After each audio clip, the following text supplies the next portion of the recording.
തൃശൂരിലെ കോൺഗ്രസ് വോട്ടുകൾ എവിടെ പോയെന്നതിൽ മറുപടി പറയണമെന്ന് വി ഡി സതീശനോട് CPIM നേതാവ് കെ അനിൽകുമാർ. അത് പറയാതെ മറ്റു ചില കാരണങ്ങളാണ് തോൽവിക്ക് കാരണമെന്നാണ് വി ഡി സതീശൻ പറയുന്നതെന്നും തൃശൂരിൽ ഇടതുപക്ഷത്തിന് വോട്ട് കൂടുകയാണ് ഉണ്ടായതെന്നും അനിൽകുമാർ പറഞ്ഞു.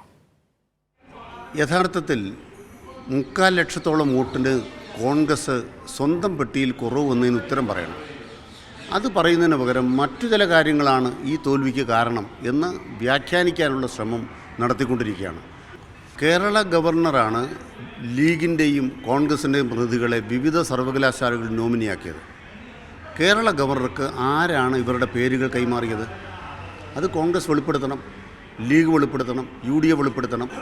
അതിൻ്റെ ഗുണഭോക്താക്കളായി BJPക്കാർക്ക് നിരവധി പ്രതിനിധികളെ നമ്മുടെ കേരള ഗവർണർ ചാൻസലർ എന്ന നിലയ്ക്ക് സർവകലാശാലകളെ തിരികെ കയറ്റുമ്പോൾ അതിനോടൊപ്പം എല്ലിൻ കഷ്ണങ്ങൾ UDF കൊടുക്കും. അത് കടിച്ചു പിടിച്ചുകൊണ്ടാണ് സതീശൻ വർത്താനം പറയുന്നത്.